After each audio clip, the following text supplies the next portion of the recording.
Hello stranger!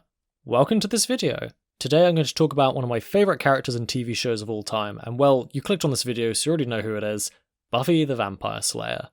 Truth be told, I only watched Buffy a few years ago, but my god do I wish I'd done it sooner. It's by no means a perfect show in terms of its plotting, but when it comes to character and theme, it's a big fat chef's kiss. When I started this channel, it was only a matter of time before I dedicated an entire video to this show, so here we go. Here are my thoughts on why Buffy is one of the greatest feminine superheroes, or I guess superheroines, of all time. Now, a couple of housekeeping things before we start. First of all, this is going to be an almost spoiler-free analysis of the character, with only the last section of the video talking about specific events in the show. You will be warned and directed to a timecode when the time arises. Second of all, I want to clarify what I mean by a feminine superhero, as I am aware that in today's climate, definitions can be thrown around carelessly. When I say feminine superhero or superheroine, I'm talking about a character who is portrayed as biologically female and who self-identifies as being traditionally female in both sex and gender. Yes, date and shop and hang out and go to school and save the world from unspeakable demons. You know, I want to do girly stuff. That's it. I don't have the capacity to offer anything more nuanced than that. This is not a political YouTube channel in the slightest, nor will it ever be. I just want to talk about storytelling, yo. Which brings me on to the last piece of housekeeping. I am of course more than aware of the controversies surrounding Joss Whedon and Nicholas Brendon. At the time of writing this video, with the current evidence out there, I condemn both of their behaviours and am as upset as everyone else regarding the things they've done or did. With that in mind, however, I am one of these people who can separate the art from the artist, because Buffy was not just written by Joss Whedon.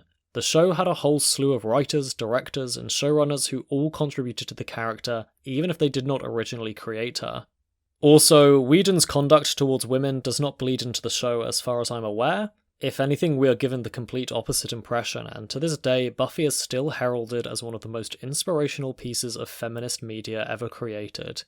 But with all of that out of the way, I'm John from the Author's Anvil, and I hope you enjoy the following programme. So for those of you who aren't familiar with the character, here's a whistle-stop overview.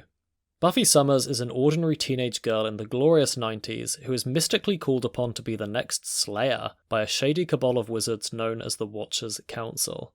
In the Buffyverse, there is only ever one Slayer active at a time, and they are forced to be the protector of humanity against the dark forces of demons, monsters, and many sexy vampires. A Slayer's powers include super strength, agility, endurance, paranormal instincts, and a somewhat accelerated healing factor, though unlike Wolverine, this self-healing takes hours instead of seconds. At the start of the series, Buffy is a 16-year-old high schooler who got kicked out of her old school because she was caught trying to burn down the gym to slay a vampire. She's now moved to the chaotic town of Sunnydale with her mother in the hopes that she can leave that dangerous life behind her. But of course she can't. The thing about being the Slayer is that it's a role that's thrust upon a woman at seemingly random and lasts until your death.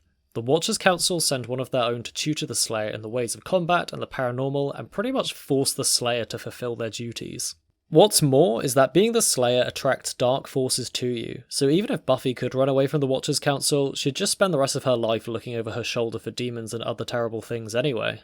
So Buffy has to thus balance her life as a normal high schooler by day, and then go around patrolling at night for whatever dark forces are plaguing Sunnydale. Oh, quick note, Sunnydale also turns out to be a hellmouth, which is a location where magic intersects with normal life more than other places. She soon gathers a group of friends, and together they solve paranormal mysteries, fight bad guys, and support each other through the horrors of high school. With that background out of the way, we can now talk about her character. In Season 1, Buffy is the quintessential reluctant hero. What is a reluctant hero? Well, as it says on the tin, a reluctant hero is simply a character who rejects responsibility or the call to adventure. They are not bad people, but are usually ones who don't want to fill the shoes of heroism, or they feel they're not up to the challenges before them, or they simply just want a quiet life. Examples here include Bilbo Baggins, Hancock, Will Hunting, and to some extent Wolverine. On the surface, Buffy doesn't want to be the Slayer because A, she didn't ask for it, and B, she just wants to be a normal high schooler. But as the series goes on, we get a deeper sense that she also doesn't think she's worthy to lead people. Buffy is unfortunately the product of a broken family, and her father is rarely supportive or around for her, which is probably the reason for this. Despite being a reluctant hero, however, Buffy is shown to be extroverted, confident, and independent, have a strong sense of right and wrong, and be kind and accepting of others, especially with social outcasts. The last thing I want to note about Buffy's character is of course her sassiness. She is definitely the sort of gal who you don't want to mess around, with or without her Slayer powers, and she has no problem delivering a comeback to people who are assholes to her. You like it rough. With that all established and explained then, we can now move on to the reasons why I think Buffy is such an inspirational and well-written feminine hero. This might seem like an obvious thing that any good hero should have, but in the case of certain modern media, writers forget to actually bake weaknesses and challenges into their protagonists. I don't think I need to go into too much detail why this is important.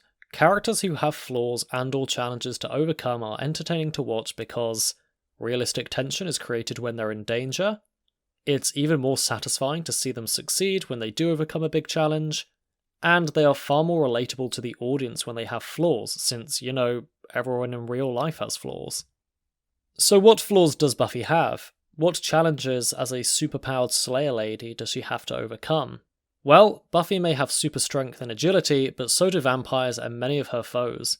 And of course, at the start of the series, when she's still a very young Slayer, she doesn't yet have the experience or martial prowess to always come out on top. Just because she has the tools of power doesn't mean that she knows how to use them. Very often Buffy comes out of fights beaten up and usually has to have multiple cracks at the Freak of the Week before fully defeating them.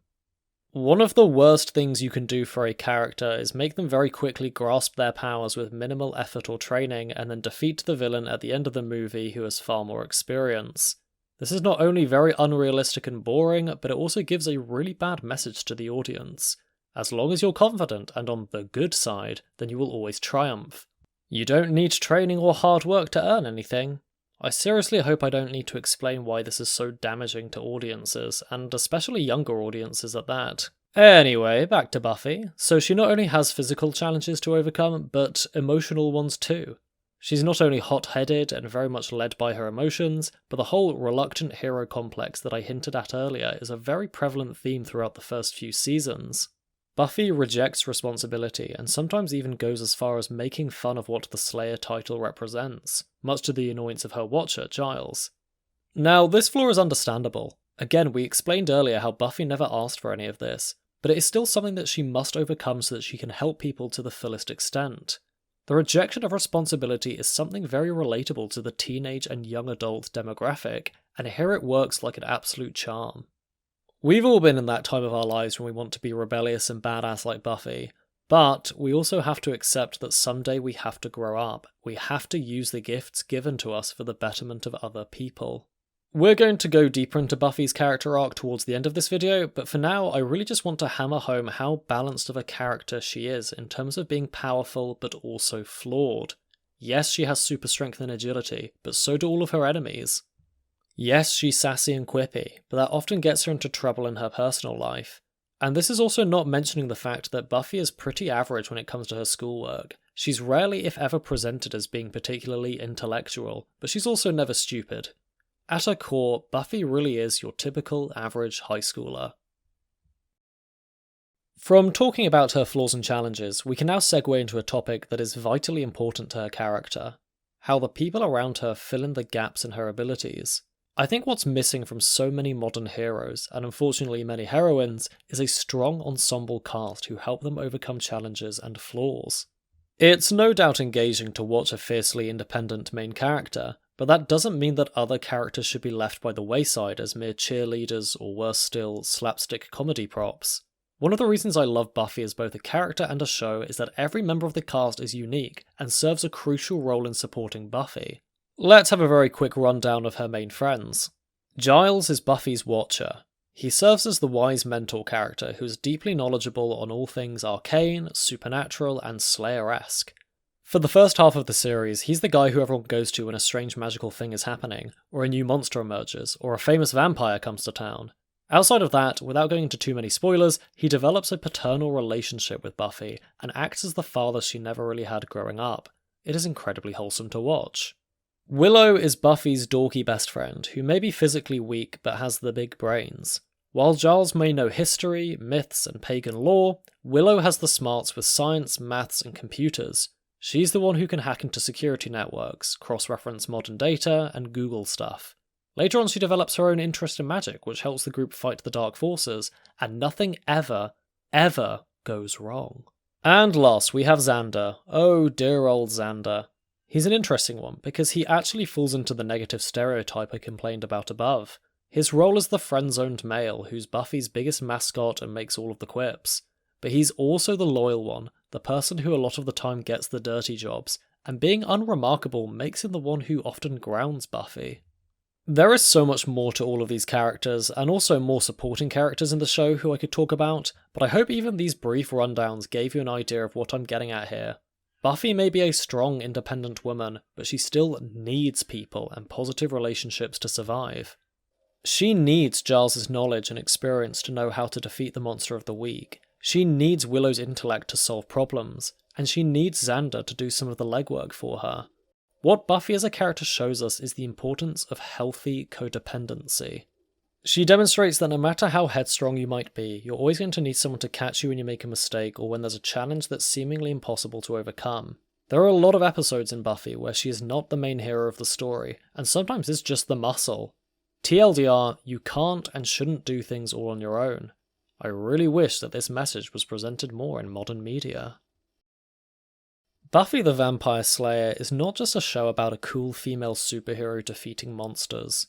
Joss Whedon and the other writers have repeatedly said how Buffy was a metaphor for the challenges of growing up, and this is not just a clickbait thing for them to say. And that click of, oh yeah, high school was a horror movie. It was a horror movie of humiliation and isolation and power and cruelty, and to put that into the horror movie genre every week, there would be enough for, let's say, 7 years worth of entertainment. The Passion of the Nerd goes into detail about these themes and metaphors in his videos, and frankly he does such a good job that I'd rather you check him out than listen to me ramble. But the point I want to make in this section is another lesson that Buffy teaches us: the importance of emotional vulnerability.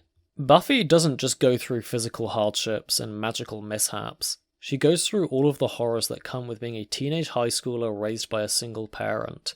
There's an episode where her mum gets an asshole new boyfriend. There are episodes when she gets bullied at school. She struggles with finding herself after graduating high school and college. She struggles with falling out with her friends. She struggles in romantic relationships. A lot. And she struggles with life just changing. There are many more deeper emotional struggles that she goes through, which I won't mention here as I really want to keep this video as spoiler-free as possible, but rest assured that it is not just light teenage girl drama for the whole series. What's important to note here is that throughout all of Buffy's emotional struggles, the writers are never afraid to show her vulnerability to the other characters, and most importantly to the viewer. Her Slayer powers do nothing to help protect her against the mental trauma she suffers throughout the series. It sounds really lame, but Buffy the Badass Vampire Slayer has moments, even in the later seasons, where she has panic attacks and cries and feels depressed. I highlight this because, again, I feel this is so rare these days. So often in current film and TV, we see how badass women are depicted as being these almost sociopathic, emotionless planks of wood who are just so strong and independent that they never have emotional vulnerability shown. But I digress. The point I'm making in this section is that Buffy again gives us a balanced and nuanced main character. She suffers a lot of emotional damage, but with the support of her friends and an iron-will determination, she always comes out stronger than before. Her willingness to be emotionally vulnerable and compassionate towards others, again as cheesy and cringe as it sounds, really are her strongest powers. And that's really neat. This is the part of the video that will feature some spoilers, so if you don't want any, then please skip to the timed code on the screen. Okay, 3, 2, 1, let's jam. The last thing that I want to talk about regarding how well written Buffy is as a feminine role model is her character arc or character development.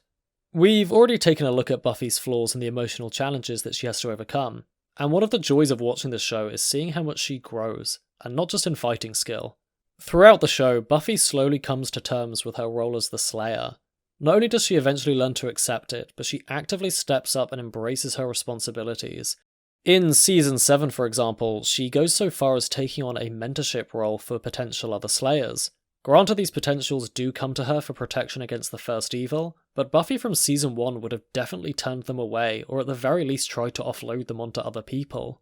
This acceptance of responsibility gives Buffy a new strength and a stronger purpose in life. Instead of just being a high schooler or a college kid trying to survive against monsters, she becomes a grown woman who's determined to fight the dark forces with the gifts she's been given. By the time we reach the end of the series, all of that reluctant hero stuff is in the past, and we have a fully baked superhero ready to inspire the next generation. Aside from ironing out her personal flaws, we also get to watch how Buffy develops her relationships. I alluded to this earlier, but one of the stronger relationships that she nurtures is with her watcher, Giles. At the start of the series, they are very much reluctant student and curmudgeonly teacher. Buffy is immature and a bit of a girly girl, while Giles is cold, conservative, and a bit of a taskmaster. It's hardly my idea of a party. Much rather be at home with a cup of bubbrum and a good book. You need a personality stat. This is a perfect breeding ground for vampire activity. It's dark, it's crowded. However, their time together and the trials they go through changes both of them. Buffy comes to respect Giles's wisdom and learns patience, the value of hard work, and emotional resilience. Giles, meanwhile, comes to care for Buffy as a surrogate daughter and learns to be more emotionally vulnerable, more flexible in his ways, and a little more fun. She and the actions of the Watcher's Council also changes his worldview. At the start of the series, he is very much on the Council's leash and fully believes in their doctrine about how a Slayer should conduct herself. However, Buffy shows him a better way. Her determination to have a friendship group around her instead of being solitary, and her pointing out a lot of the Council's crueler methods, eventually leads him to leave the Council for good. By the time we get to Season 7, we see a father and daughter who are both stronger, wiser, and more capable than ever before, and the show rarely presents them as being better or worse than the other one. Side note, but isn't it so nice to see an older male character be respected and valued instead of humiliated? And this is just one relationship that I'm highlighting here. Buffy has arcs with pretty much all of the main cast, and her romantic relationships also shape her in weird and wonderful ways. But my god, I think I'd have to do an entirely new video essay just to explore that topic. If you're not writing a comedy, then character growth is important to bake into your story. Change is not only generally more exciting to watch than the status quo, but it also is a vehicle to inspire us as the audience. Now, it's unlikely that any of us will ever develop Slayer superpowers, canonically us men never could at least, but the point of Buffy is to show us what we can do with the gifts given to us. We may not be able to fight vampires, but we can learn responsibility and maturity. We may not be able to look good in pretty much any outfit, but we can learn to healthily depend on others. Putting it simply, we can always learn to be better than we currently are. And just a quick last thought here, but the story of Buffy takes place over 7 years both in-universe and out. These changes occur gradually in a way that makes her journey seem realistic and natural. The writers took their time with this character, and by god the result is more than worth it.